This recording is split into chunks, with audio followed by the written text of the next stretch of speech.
এজন্য যুবক ছেলেদেরকে বলি, তোমরা বাপ নিজেদের চেহারা সুন্দর করো, চুল সুন্দর করো, আখলাক সুন্দর করো, সেজদাওয়ালা বানাও। মা বোনদেরকে বলি আপনারা পর্দা করেন, মুরব্বী বাবা চাচা আপনারা বেশি বেশি জিকির করেন, তাসবিহ পড়েন, বিড়ি খাইয়েন না, বিড়ি খাইয়েন না আল্লাহর ওয়াস্তে। বাপ চাচারা বিড়ি খাইয়েন না, বিড়ি খাইয়েন। আল্লাহ আপনা করে মাফ করে।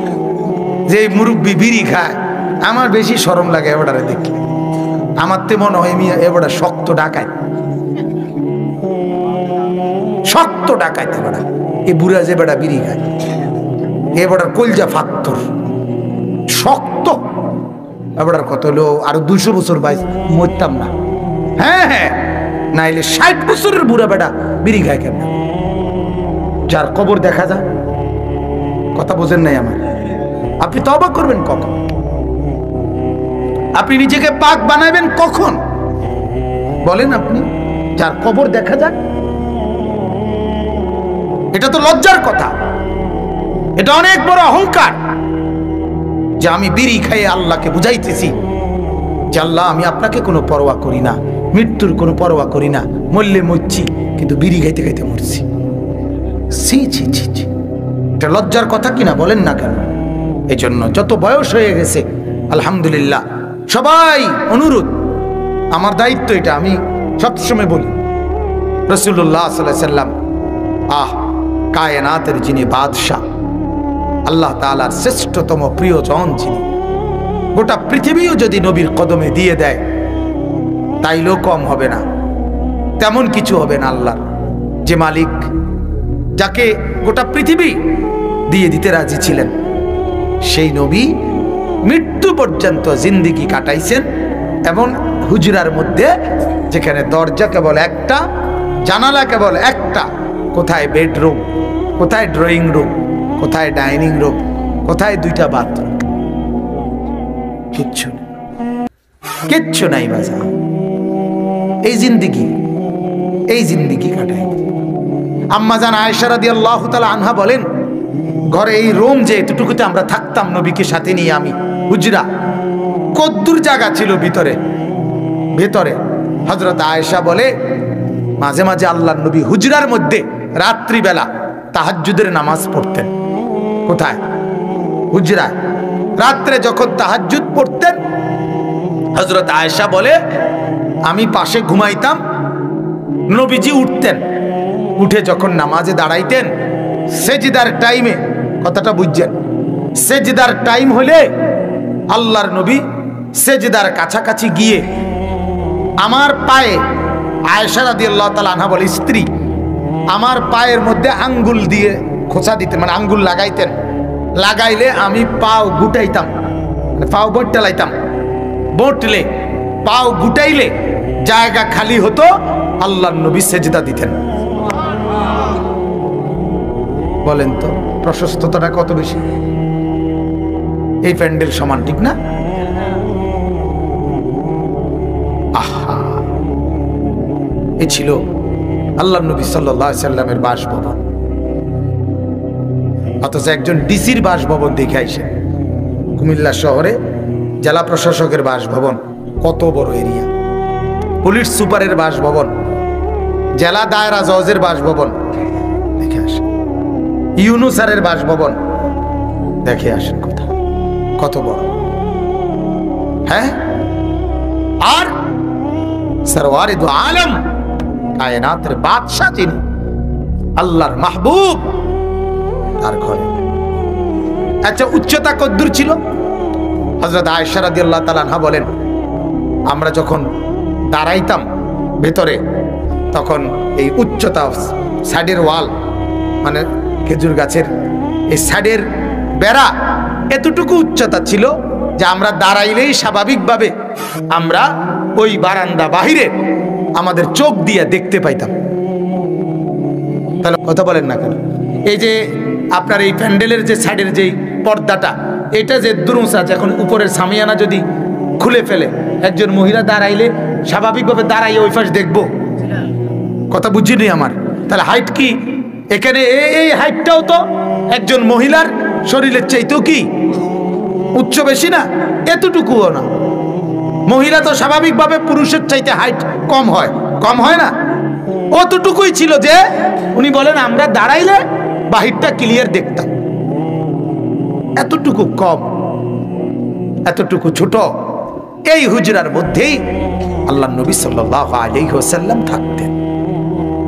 এই জন্য বাপ, দুনিয়া যে যে দুর্ভোগ করতেছেন, এরপরও তো মনে মনে ভাবতেছেন আহা সুখ পাইলাম না, সুখ ওদূর ঘরও করতে পারলাম না। কি ঘর করতে পারলাম না? যেটুকু ঘর আছে সাহাবায়ে কেরামের তো ওটুকু ছিল না।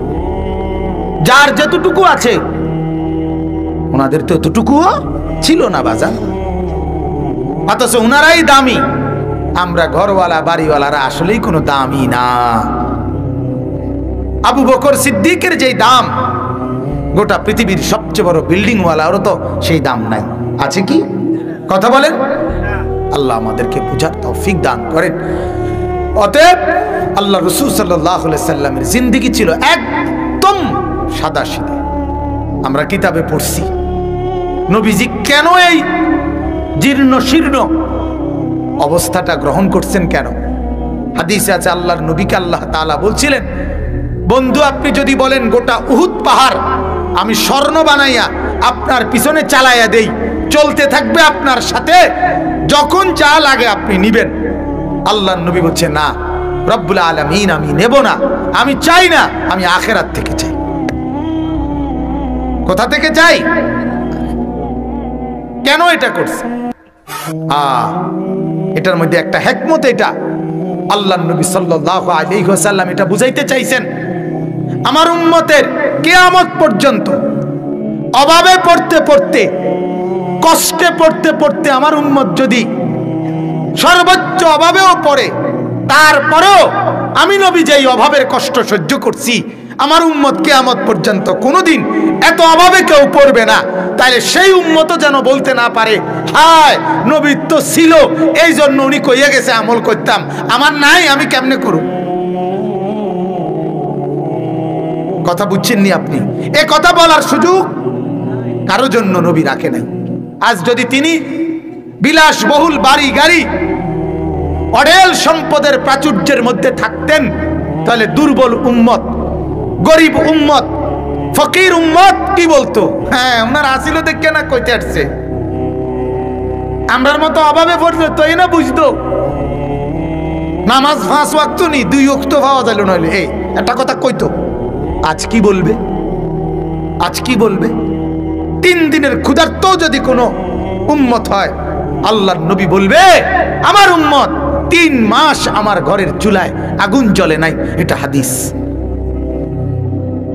এখন আপনি কাকে খুঁজে পাবেন যার ঘরে 3 মাস চুলায় আগুন জ্বলে না? বলেন না কেন মিয়া? তাইলে এখন যারে গরিব বলে, এখন যাকে গরিব বলে, রাসূলের জামানা সে তো বড় ধনী। ওই জমানায় চিন্তা করলে এখন আমরা যাকে গরিব বলি, এখন অভাব। কি অভাব? মানে সোফা আছে, ডাইনিং টেবিল নাই, এই অভাব। কথা কয় না? ডাইনিং টেবিল আছে কিন্তু চেয়ারটি ফুরান, বালা মজবুত সোয়ান চেয়ার নাই, এই অভাব। এখনকার অভাব এটা। এখনকার অভাব কাছের ফ্লেট আছে 1 ডজন কিন্তু 6 খান 4 কাপ দরকার, এটা অন্য কিনতে পারছি না, এই অভাব। এই অভাব। মহিলার অভাব, এখন হেবুড়ির 3 পিস আছে কিন্তু ওই যে উত্তরের ঘরের বাবির একটা 3 পিস এত সুন্দর লাগছে, এটা যে হেবুড়ি অন্য কিনতে পারছে না, এটার অভাব হেবুড়ির। এই ঘরের বাবির মতো তুই বেটার ঘরে করলাম কিন্তু জীবনে ওগা মনের আশা পূরণ হইল না, এই কথা কয় না? কি গো আপনার কি আশা পূরণ হয়েছে? না কইেন না। হে ঘরের হেবুড়ির 3 পিস গার মতো কইছি, ওকে 3 পিস কিনুম, জীবনে আর কিচ্ছু চাইছি না। আরে আপনি জীবনে কিচ্ছু চাইছেন না, আপনি এতদিন চিড়ে খাইছেন। কথা বলেন। এই অভাব, আজ অভাব। এটা আজ হলো আরো চাহিদার অভাব, লোভের অভাব। লোভ, আরো লোভ, আরো লোভ, আরো লোভ। ঘরের আলমারিটার মধ্যে এই এই জায়গাটা এন দিয়ে কদ্দুর জায়গার মধ্যে আপনার যদি 6 খান প্লেট একটু ছড়াইয়া রাখতে রে তাহলে আলমারিটা ফুরো হইয়া যায় আর খালি থাকে না কোনো। এইটাই অভাব যে এন দিয়ে 6 খান প্লেট কি কিটটা এমনি আরে কদ্দুর থুইয়া রাউনের লাই, এই হলো অভাব। আজ আমাদের অভাব এমন বিলাসী অভাব। আমার মনে আছে আমার মসজিদের এক মুসল্লি আমারে, আমি ওনার ছেলে আমেরিকা থাকে, আমি প্রায় সময় উনি আমার কাছে দোয়া চাইতো কি হুজুর একটু ঋণে আসি দোয়া করেন। অনেক দিন দোয়া করছি আমি, বলছি আচ্ছা আল্লাহ ভরসা, আল্লাহ রহমত করুক। একদিন আমি কইলাম কাকু আসলে কিতা আপনার সবসময় ঋণ থাকে, ঘটনাটা কি? এমনি জিজ্ঞাসি, মানে ভালোভাবে জিজ্ঞাসা করছি। এবারে আমারে কয় হুজুর কিতা করুম, তারা টেয়া ফাড়ায় 10 লাখ 12 লাখ কইরা, কিন্তু আমি জমি বায়না কইরা লাই 28 লাখ 24 লাখ। ওমা ডাকাইতে কিতা রে কোনা বুঝছেন না আপনি হিসাবটা? সব সময় এবারে 12-14 লাখ টাকা ঋণে থাকে, কারণ ওই যে এবারে তো শুধু জমি কিনে। তা আমি কইলাম কাকু এই আইজগা শেষ, আপনার এই রঙের ঋণ ইতানের লাগিয়া আমি দোয়া বেকুব ঠাউরাইছেন আমার। হ্যাঁ আমি বাইসলে আর আপনার লাগে দোয়া করতাম না। আপনার এটা তো রং তামসার দোয়া না, ঠিক নি কথাটা? আপনারে বুঝি কইছে আপনি কেবল ফুতে টিয়া ফাটাইব, যত তাতে 12 লাখ বাড়াইয়া জমি কিনলে আপনি তো হারা জীবনে কি দেখবেন? ঋণই দেখবেন। তো এগুলো তামসা না আপনার? এই কিছুদিন আগে এক লোক ঢাকার বড় শিল্পপতি দোয়া চাইছে আপনার আমার কাছে, দোয়া আমি একটু ঋণে আছে। প্রথম যেমনি কইছে যে একটু ঋণে আছি হুজুর দোয়া করেন। মামা আমি মনে করছি, বললাম যে কত ঋণ? হুজুর 900 কোটি টাকা ঋণ। বুঝছেন না আপনারা? 900 কোটি টাকার ঋণই হেতে চিন্তা করছে কি পরিমাণ লোন নিছে সে। তখন আমি হাসতে হাসতে কইলাম ভাই 900 কোটি টাকা ঋণের দোয়া এটা আমার মতো 1.5 বুড়া বেড়া দিয়া না, এটা হইতো না, এটা হুজুরও লাগবে এই জাতের, ঠিক না কথাটা? আরো একবারে মোড়া তাজা বড় সড়ো হুজুর লাগবে। এটা আমার মতো এরকম এত চিকন হুজুর দিয়া 900 কোটি টাকার দোয়া মিলান যেত না। তাইলে কে বোঝা গেল? বলার উদ্দেশ্য হলো বাজান, মূল উদ্দেশ্য হলো হুজরাত বলতে গেলাম আল্লাহর নবী সাল্লাল্লাহু আলাইহি ওয়াসাল্লামের এক আদনা উম্মত, সেও যেন বলতে না পারে অভাবের কারণে, হায় নবী অভাবের কারণে পারলাম না আল্লাহকে ডাকতে, এ কথা বলার সুযোগ নাই। আল্লাহর নবী বলবে আমার উম্মত কি পরিমাণ অভাবে ছিল আমাকে বলো, আর আমার অভাব আমার থেকে শোনো। হাসরের ময়দানে বলবে না নবী কি অভাবের কারণে, কি অভাবের কারণে নামাজ পড়তে পারলা না, কি সমস্যার কারণে, কি ব্যস্ততার কারণে। আপনারা ব্যস্ত, আপনাদের বিবি একজন, নবীর বিবি ছিল একসাথে 9 জন, তাহলে আপনাদের চাইতে তিনি ব্যস্ত বেশি না? আপনাদের অনুসারী ঘরে 5-7 জন, আর আল্লাহর নবী সাল্লাল্লাহু আলাইহি সাল্লাম 1.5 লক্ষের মতো সাহাবী নবীজির জামানায়, আর কাউরে কিছু জিজ্ঞাসা করতো না। যার যেটা দরকার লাগতো, যত প্রশ্ন, যত মাসআলা, যত সমস্যা, যত পরামর্শ, যত বুদ্ধি, সব তো নবীকে জিজ্ঞাসা করতো। তিনি কি পরিমাণ ব্যস্ত ছিলেন, কথা কন না কেন? সাহাবায়ে কেরাম হাদিসে আছে খেজুর গাছের মধ্যে একটা খেজুর গাছের থেকে, খেজুর গাছের মধ্যে নর মাদি মানে পুরুষ জাতের এবং মহিলা জাতের আছে, এটা যারা কাজ করে এটা বুঝে। মানে খেজুর গাছের শ্বাস, খেজুর গাছের এটার থেকে কাইটা ওটার মধ্যে মিলাইতে হয়, মিলাইলে উৎকৃষ্ট খেজুর হয়, কথা বুঝছেন? এটা একটা স্বাভাবিক বিষয়। সাহাবায়ে কেরাম ওইটা পর্যন্ত আল্লাহর নবীর পরামর্শে করতেন। প্রথম ফল হয়েছে বাগানে, আল্লাহর নবীর কাছে আনতেন দোয়ার জন্য, নবী দোয়াটা করে দেন আপনি।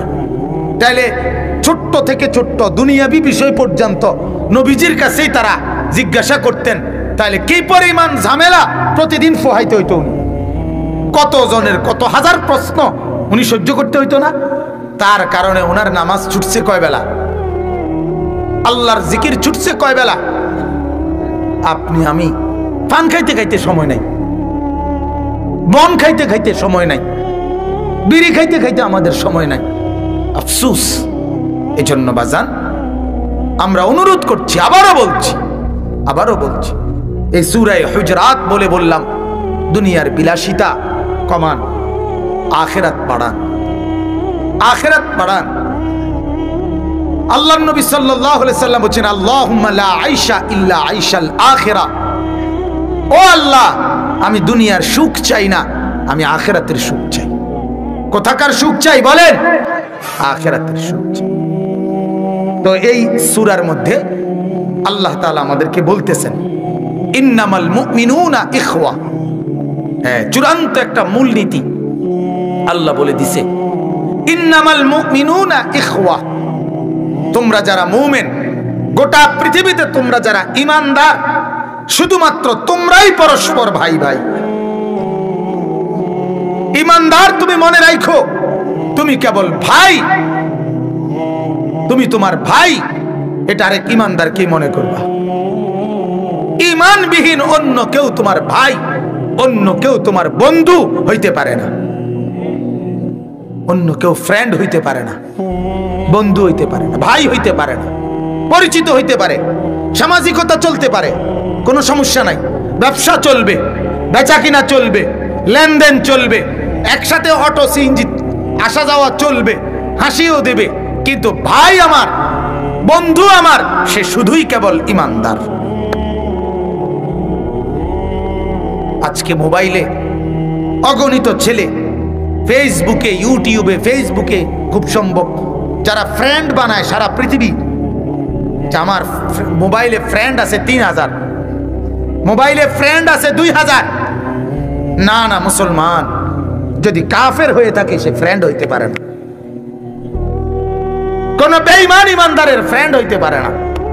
আল্লাহ তাআলা কুরআনুল কারীমে নিষেধ করছে, লা তাত্তাখিযুল ইয়াহুদা ওয়ালান নাসারা আউলিয়া।